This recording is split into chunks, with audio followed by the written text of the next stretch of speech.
Bonjour et bienvenue dans notre nouvelle analyse en profondeur. Aujourd'hui, on va décortiquer une étape vraiment charnière, une phase dont on parle très peu finalement. Oui, tout à fait. C'est même un angle mort de la prise en charge actuelle, en fait. Exactement. Alors imaginons la scène. Une perte de 15 kilos, disons, le sentiment d'avoir enfin résolu une équation biologique complexe, des analyses de sang parfaites, une belle énergie. Puis vient la décision d'arrêter le traitement. Et c'est là que le basculement opère. C'est ça. En l'espace d'une année, la balance affiche souvent le retour de 60% de ce poids. Mais le plus inquiétant dans les données médicales récentes, c'est que le poids qui revient, ce n'est pas le même tissu que celui qui a été perdu. C'est toute l'illusion de la balance. On a longtemps cru qu'un kilo perdu ou regagné, c'était simplement un kilo de graisse. Mais la littérature médicale de 2025 et 2026 sur l'arrêt des analogues du GLP-1 nous montre une toute autre réalité. Oui, on parle des molécules comme le sémaglutide, le tirzépatide ou le liraglutide, c'est bien ça? Exactement. Et la fin de cette intervention pharmacologique déclenche une véritable tempête métabolique. Le corps change de composition et souvent pas à son avantage. Et c'est justement la mission de notre exploration du jour, offrir un cadre très clair aux personnes qui traversent cette transition. Parce que j'ai été sidéré par les chiffres de la méta-analyse de BMC Médecine de juillet 2025. Celle qui regroupe plus de 140 essais cliniques, oui. Oui, c'est énorme. Et la revue de eClinical Medicine de 2026 le confirme.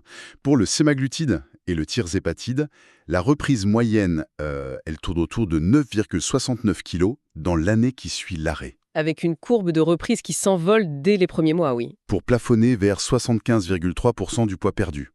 Mais avant de parler de ce rebond, j'aimerais qu'on explique l'état du corps au moment de l'arrêt. Comment la machine a été modifiée par ces analogues du GLP-1. Eh bien, il faut comprendre que ces molécules imitent une hormone naturelle de notre intestin, mais à un niveau pharmacologique très puissant. Ça agit comme un frein énorme sur la vidange de l'estomac. L'estomac se vide au ralenti, en fait. C'est ça. Et en parallèle, ça cible directement le cerveau pour couper les signaux de faim. On met artificiellement l'appétit sur zéro, ce qui fait s'effondrer l'apport en calories. Ce qui explique le cadre très rigide en France, avec la Haute Autorité de Santé et l'ANSM. C'est une prescription de seconde intention pour un indice de masse corporelle de plus de 30 ou 27 avec des comorbidités. Tout à fait, et toujours après un échec de prise en charge nutritionnelle de 6 mois. D'ailleurs, rappelons qu'il n'y a pas de remboursement pour l'obésité simple. Mais alors, que se passe-t-il quand on lâche ce frein pharmacologique? Parce que j'ai lu un chiffre effrayant. 40 à 60% du poids perdu sous traitement, ce n'est pas de la graisse, c'est de la masse maigre. Oui, et c'est le cœur du drame physiologique. La masse maigre, c'est le muscle, la densité des os, les organes. Quand les calories s'effondrent sous traitement, le corps se croit en pleine famine. Il réagit comme à l'époque préhistorique, quoi. Exactement. Il cherche à faire des économies. Et le muscle, métaboliquement parlant, c'est un moteur V8 très gourmand en énergie. La graisse, au contraire, c'est juste un garde-manger inerte. Donc le cerveau panique et sacrifie le moteur V8 pour sauver ses réserves. C'est la priorité du corps, oui. Le muscle fond. Et à l'arrêt du traitement, l'estomac reprend sa vitesse normale, la faim revient violemment, le cerveau exige un restockage massif. Sauf qu'on a un moteur réduit à la taille de celui d'une tondeuse à gazon. Voilà. Le métabolisme de base a chuté. Donc les calories ingérées ne sont plus brûlées par le muscle, elles vont directement dans la masse grasse. C'est ça l'effet rebond. J'ai eu cette image en préparant l'émission. C'est comme démolir une maison en briques solides, raser le terrain et reconstruire le même volume avec des bottes de paille. C'est une très bonne analogie. La structure interne est fragilisée. Et avec moins de muscles, on augmente le risque de résistance à l'insuline, puisque le muscle est le plus grand consommateur de sucre du corps. Et ce muscle ne revient pas tout seul, j'imagine. D'où la priorité absolue soulevée par les études de 2026, notamment la méta-analyse de Tagawa. Il faut une stratégie de défense basée sur les protéines. C'est l'urgence numéro 1. Les données indiquent qu'il faut viser 1,2 à 1,6 g de protéines par kilo de poids corporel par jour. Attendez, pour une personne de 70 kg, ça fait entre 84 et 112 grammes par jour. C'est colossal. Comment on fait pour avaler ça en sortant d'une période où on mangeait comme un oiseau? C'est tout le défi. Et c'est pour ça qu'on ne peut pas grignoter ces protéines au hasard. Il faut atteindre le seuil de leucine à chaque repas. La leucine, c'est un acide aminé, c'est ça? L'interrupteur qui relance la construction du muscle. Tout à fait. Et pour l'activer, il faut une dose concentrée, disons 25 à 35 grammes de protéines par repas. Manger 10 grammes par-ci par-là ne sert pas à la reconstruction. Il faut de vrais pics sur les 3 repas de la journée. Concrètement, ça représente quoi dans une assiette? 30 grammes de protéines? Ça équivaut à un beau filet de poulet, ou bien 3 œufs avec une portion de skyr, ou un bon pavé de saumon. L'idée est d'alterner les sources animales, qui sont très complètes, et végétales, comme le tofu ou les lentilles. Parce que le végétal apporte des fibres en plus, on va y revenir. Mais attention, les sources mettent un énorme avertissement sur la fonction rénale. Oui, c'est une ligne rouge clinique. On ne peut pas saturer ses reins de protéines si la fonction rénale est altérée. Absolument. Toute personne avec une insuffisance rénale, même légère, doit impérativement faire valider cette augmentation par un médecin. Il ne faut prendre aucun risque à ce niveau-là. D'accord, donc on a les briques avec les protéines, mais il y a un mur qui se dresse, c'est le retour fulgurant de la faim. On a comprimé un ressort pendant des mois et quand le traitement s'arrête, il saute à la figure. C'est la mécanique pure de l'hypothalamus qui se réveille. Et une simple assiette de poulet ne va pas calmer cette faim, si? Non, car le cerveau réclame du volume physique dans l'estomac. Et c'est là qu'on utilise la densité énergétique. L'objectif, c'est de remplir l'estomac pour activer ces mécanorécepteurs. Les capteurs de l'étirement, en fait. Exactement. Il faut étirer l'estomac, mais avec une faible charge en calories. Et l'outil parfait pour ça, ce sont les fibres. Les recommandations visent 25 à 30 grammes par jour. Ce qui est énorme par rapport à la moyenne nationale. Et comment ça marche dans le corps, ces fibres? Il y a 2 types. Les fibres insolubles, comme dans les légumes verts ou le son de blé, elles se gorgent d'eau et font du volume. Elles poussent contre les parois de l'estomac. Le fameux signal mécanique de satiété? Voilà. Et ensuite, les fibres solubles, qu'on trouve dans l'avoine ou les légumineuses. Elles créent un gel épais dans l'intestin qui ralentit le passage des sucres dans le sang. Mais du coup, ça soulève une question. On entend souvent qu'il faut totalement supprimer les glucides et les graisses pour ne pas regrossir. C'est ce qu'on lit partout sur Internet. C'est une croyance tenace, mais scientifiquement absurde.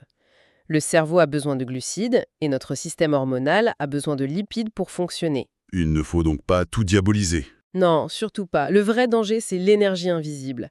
Par exemple, une énorme salade, très saine en apparence, mais noyée sous 3 cuillères d'huile d'olive et de la purée d'amande. On frôle les 800 calories sans avoir vraiment étiré l'estomac. Ah oui, c'est vicieux. Il faut surveiller les graisses ajoutées. Et pour les glucides, j'ai vu une astuce fascinante dans l'exploration d'EE, l'ordre des aliments pendant le repas. C'est de l'ingénierie alimentaire pure. Si on mange les légumes en premier, on installe ce filet de fibres. Ensuite, on prend les protéines et on garde les glucides, comme la patate douce ou les céréales complètes, pour la fin. Ça fait une sorte de barrière de péage, c'est ça? Tout à fait. Le pic glycémique est lissé, on sécrète l'insuline plus doucement et on évite la fameuse faim irrépressible de l'hypoglycémie réactionnelle 2 heures plus tard. D'accord. Donc, protéines pour les fondations, repas peu denses pour calmer la faim. Mais aucune maison ne se construit toute seule.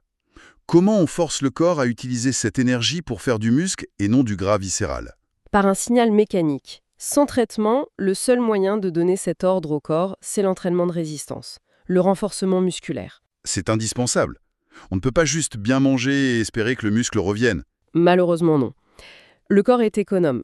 S'il n'y a pas de tension mécanique, il n'en dépensera pas d'énergie pour reconstruire des fibres musculaires. Il va stocker. Et en parallèle, l'Organisation mondiale de la santé recommande 150 minutes d'endurance modérée. Oui, ou les fameux 7000 à 10 000 pas par jour.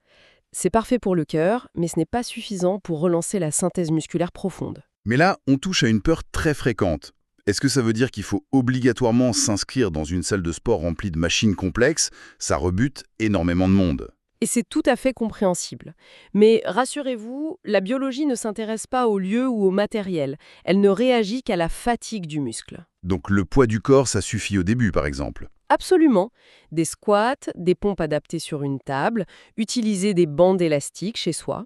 La seule règle, c'est de s'approcher de l'échec musculaire. Il faut que les dernières répétitions soient difficiles.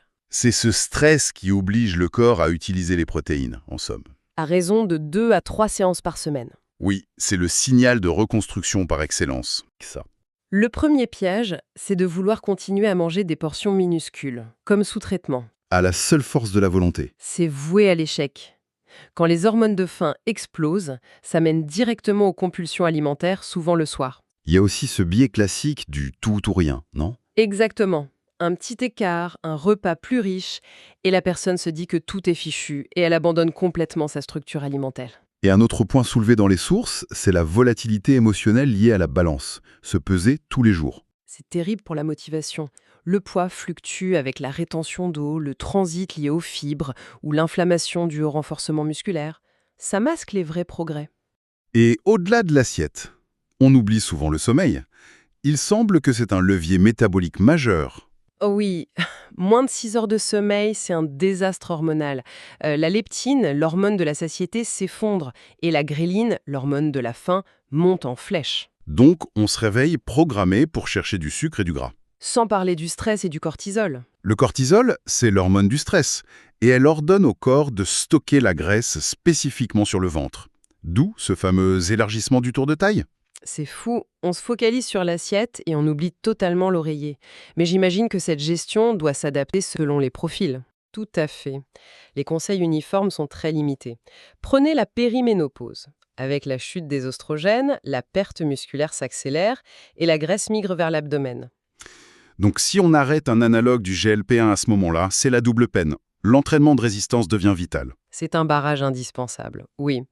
Tout comme pour les personnes de plus de 65 ans. À cet âge, la résistance anabolique s'installe, le corps a du mal à utiliser les protéines. On lutte contre la sarcopénie, la fonte des muscles liée à l'âge. C'est la priorité absolue pour éviter la fragilité. Et pour des profils plus complexes, comme les troubles du comportement alimentaire ou une grossesse. Là, on change complètement de registre. Pour une grossesse, prévue ou non après l'arrêt du traitement, toute restriction doit cesser. La sécurité fœtale prime. On renvoie d'ailleurs systématiquement vers le centre acrat.org, le centre de référence, pour vérifier l'élimination de la molécule. C'est primordial. Exactement. Et pour les personnes ayant souffert de troubles du comportement alimentaire, la rigueur de peser ses protéines ou compter ses fibres peut relancer la pathologie. Le suivi psychologique devient donc plus important que la nutrition pure. C'est une question d'équilibre et de sécurité avant tout. Ce qui nous amène à la fin de cette exploration. Si on récapitule les 3 piliers pour réussir cette transition après l'arrêt, on a un apport élevé en protéines, une architecture de repas riche en fibres pour la satiété et une activité physique axée sur la résistance musculaire. C'est la triade idéale. Mais attention, rappelons fermement qu'aucune de ces stratégies ne remplace l'avis d'un médecin, la prescription, la poursuite ou l'arrêt des analogues du GLP-1, que ce soit le sémaglutide ou le tirzépatide, relève strictement d'un suivi médical. Aucune méthode naturelle n'est une alternative clinique à ces molécules. Tout à fait, et ça m'amène à une réflexion finale assez troublante. L'ère de ces traitements révèle qu'on a idolâtré le chiffre sur la balance pendant des décennies. Sans se demander ce qu'on perdait de l'intérieur. Exactement. La vraie révolution médicale de demain, ce ne sera plus de faire baisser un chiffre à tout prix, mais d'apprendre enfin à préserver la qualité de nos tissus pour vieillir en bonne santé. C'est un changement de paradigme complet.